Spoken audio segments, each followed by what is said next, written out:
ഹറാമിൽ തുടങ്ങുന്ന ബന്ധങ്ങൾ, ഹറാമായ ബന്ധങ്ങൾ. ഇന്നെന്താണ്? നിക്കാഹിന് മുമ്പ് തന്നെ ബന്ധങ്ങൾ തുടങ്ങുന്നു, ഫോൺ വിളിയിലൂടെ ആരംഭിക്കുന്നു. നിക്കാഹിന്റെ പേരിലാണെങ്കിലും എന്തൊക്കെ പേക്കൂത്തുകളും മാമൂലുകളുമാണ് നടന്നുകൊണ്ടിരിക്കുന്നത്. നിശ്ചയമാണ്, കല്യാണവും നിക്കാഹും എന്നാണെന്ന് തീരുമാനിക്കേണ്ട ദിവസമാണ്. ആ ദിവസം തന്നെ നിശ്ചയമുറപ്പിക്കാൻ വേണ്ടി ഒരുപാട് സാധന സാമഗ്രികളുമായി കൊട്ടയും പൂവും തലയിൽ വെച്ചുകൊണ്ട് വരിവരിയായി റാലിയായി പെണ്ണിന്റെ വീട്ടിലേക്ക് വരുന്നു വരന്റെ വീട്ടുകാർ. എന്നിട്ട് പെണ്ണിന് സമ്മാനിക്കുന്നു, കൂടെ മൊബൈൽ ഫോണും സമ്മാനിക്കുന്നു. മൊബൈൽ ഫോണിലൂടെ കോളുകളാകുന്നു, ചാറ്റിങ്ങുകളാകുന്നു. നിക്കാഹ് കഴിഞ്ഞിട്ടില്ല.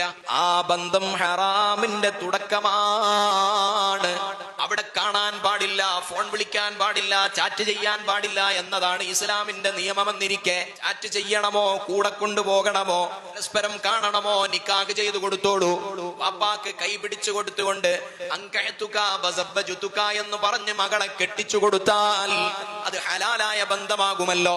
നിശ്ചയം എന്ന പേര് പറഞ്ഞിട്ട് ഫോൺ കൊടുത്ത് ഇങ്ങനെ വേണ്ടാത്തരങ്ങൾ നടക്കുമ്പോൾ ആ ബന്ധത്തിന്റെ തുടക്കം അത് ഹലാലായ തുടക്കമല്ല, പകരം അത് ഹറാമിന്റെ തുടക്കമാണ്. ആ ഹറാമായ തുടക്കങ്ങളിൽ നിന്ന് പ്രതീക്ഷിക്കപ്പെടേണ്ടത് ഹലാലാകണമോ?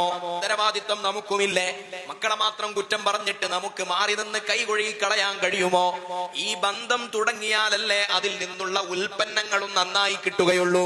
ഹലാലായ നിലക്കുള്ള ബന്ധങ്ങളാകേണ്ടയോ? ഹലാലാകണം.